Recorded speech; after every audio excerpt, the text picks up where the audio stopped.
আজকের ভিডিওটা আসলে ভিডিও করার তেমন কোনো আমার ইচ্ছা ছিল না, বা এইসব বিষয় নিয়ে কথা বলার তেমন কোনো ইচ্ছা নাই। কিন্তু আজকের বিষয়টা নিয়ে কথা বলতে ইচ্ছা করতেছে আর কি। আসলে ভিডিওটা তাদের জন্য,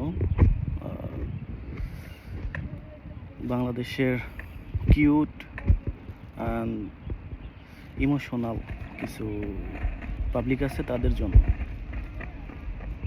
বিষয়টা রাজনৈতিক।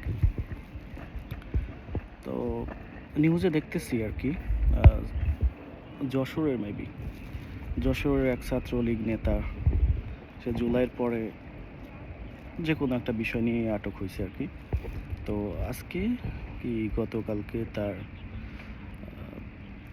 তার ওয়াইফ তার ওয়াইফ মেবি গলায় ফাঁস নিয়ে মারা গেছে। পাশে তার ছোট একটা বাচ্চা, সেও মৃত অবস্থায় পড়েছিল। তো এটা নিয়ে সবার অনেক পোস্ট, যে বাংলাদেশে কোনোদিন কিছু হবে না, উন্নতি হবে না, বা রাজনৈতিক প্রেক্ষাপট কোনোদিন চেঞ্জ হবে না, ইনসাফ হবে না আর কি। হাদি বলে গেছিল যে আমি আমার শত্রুদের সাথেও ইনসাফ চাই আর কি, এরকম কিছু একটা বলে গেছিল। তো হাদি ইনসাফ চাইছে, ইনসাফ দিয়ে দিছে আর কি, তারাই ইনসাফ দিয়ে দিছে। তো এখন কথা হইল, বেশি দূরে যাব না, আমারই এলাকার ছোট ভাই ব্রাদার আছে, ছোট বড় সবাইকে সবার প্রতি আমি রেসপেক্ট রেখে কথা বলতেছি। কারো স্ট্যাটাস এইরকম যে সাদ্দামরা যখন ফিরে আসবে তখন কি হবে। এই ছাত্রলীগ নেতার নাম ছিল সাদ্দাম, যার ওয়াইফ আর বাচ্চা মারা গেছে। তো কারো পোস্ট এরকম যে তাহলে জুলাই আসার পরে কি হইলো তাহলে দেশে তো কোনো কিছু হইলো না, কেউই তো ইনসাফ পাচ্ছে না। তো যারা এইসব পোস্ট করতেছে তাদেরকে নিয়ে আজকের এই ভিডিওটা। তো গত 17 বছরে আমরা বহু ইনসাফ দেখছি, বহুত কিছু দেখছি। গত 17 বছরে কত কিছু করে গেছে শেখ হাসিনা। যদিও শেখ হাসিনা বলতে আমার লজ্জা লাগে, তারপরেও বলতেছি আর কি। অনেক কিছু করে গেছে, অনেক কিছু দেখাই গেছে। তো এইগুলা তো আসলে তোমাদের নেত্রী দেখাই গেছে, সেই পথে বাংলাদেশ যাচ্ছে। তোমরা এখন কিসের জন্য ইনসাফ চাও? মনে নাই যখন গোলাম আজমের হয়, যখন গোলাম আজম যখন মারা যায়, তখন কি হয়েছিল? তার দুই ছেলে জানাজায় আসার জন্য করলো, যখন ভিসার জন্য আবেদন করলো, তোমাদের সেক্সিনা তখন তার হস্তক্ষেপে হয়েছে, ভিসা অ্যাকসেপ্ট করে নাই, রিজেক্ট করছে, জানাজা পড়তে দেয় নাই তার বাবার। যখন যাই হোক, তারপরে 1.5 বছরের মাথায় তার ছেলেকে গুম করা হয় আর কি। দীর্ঘ 8 বছর নির্যাতন করা হয়েছে আয়না ঘরে রেখে।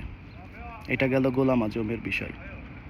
তারপরে কাদের মোল্লার যখন মৃত্যু হয় তখন কি হয়েছে এটা সবাই জানে, সবাই দেখছে, তোমরাও জানো, তোমরাও দেখছো, তোমরাই করছো এগুলা। আবার তোমরাই এখন ইমোশনাল হয়ে পোস্ট করো।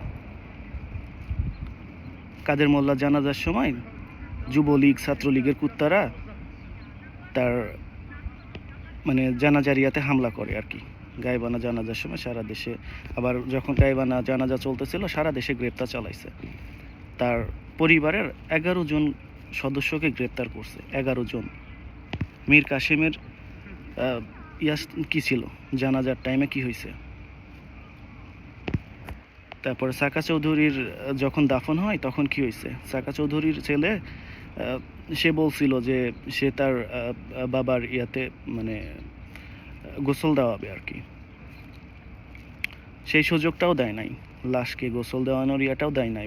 বলা হয়েছিল কি যে লাশের গোসল হয়ে গেছে, জেলখানাতেই হয়ে গেছে, কারাগারেই হয়ে গেছে। তার বছর দুয়েকের মাঝামাঝি আবার করে গোলাম রাব্বানি ছাত্রলীগের কবর ভাঙচুর করছে। এগুলা তো ফেসবুকে এসে লাইভ করে সব দেখা গেছে। এগুলা কি ভুলে গেছো তোমরা সব? তারপরে কি করা হইলো? গুম করছে, আয়না ঘরে রাখছে। এগুলা সব তোমরা ভুলে গেছো, তাই না? আর এখন তোমরা ইমোশনাল হয়ে তোমরা এসে পোস্ট করো যে সাদ্দামরা যখন বের হবে জেলখানার থেকে বা সাদ্দামরা যখন আসবে তখন কি হবে।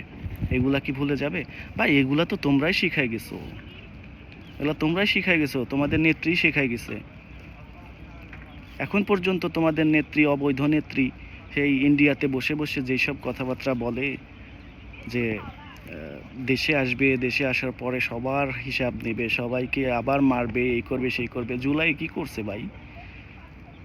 এখন তোমরা এই যে তোমাদের সাদ্দামের মানে স্ত্রী আর বাচ্চা মারা গেছে সেটা নিয়ে তোমরা এখন অনেক ইমোশনাল হয়ে যাচ্ছ, ইয়ে করতেছো। হ্যাঁ, সব যে কোনো মানুষের মৃত্যুই এটা কষ্টদায়ক, সেটা মানুষ হোক বা আওয়ামী লীগ হোক, সেটা আমাদের জন্য কষ্টদায়ক।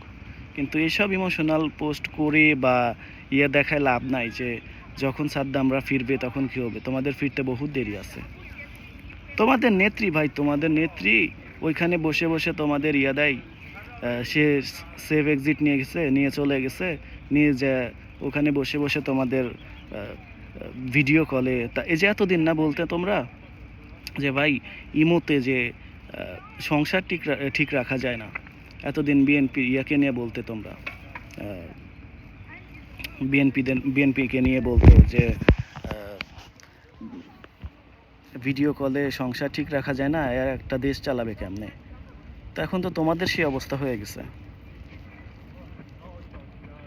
ভিডিও কলে কলে তোমরা এখন দেশ চালাচ্ছ, দেশে সহিংসতা করতেছো। এগুলা করে লাভ নাই, ঠিক আছে? আর এইসব ইমোশনাল পোস্ট বা এসব ইয়া দিয়ে লাভ নাই।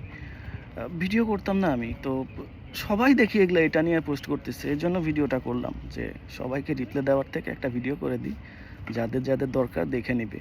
আর যদি কারো পার্সোনালি কোনো ইয়া থাকে, এই বিষয় নিয়ে যদি আলাপ করতে চাও বা তর্ক করতে চাও, আসো, আমার ইনবক্স খোলা আছে, তোমাদের সাথে এটা নিয়ে তর্ক করব, আলাপ করব। হিউজ টাইম আছে। যদি কারো মন চায় যে এই বিষয় নিয়ে আলাপ করবে আমার সাথে বা তর্ক করবে, ওয়েলকাম টু মাই ইনবক্স।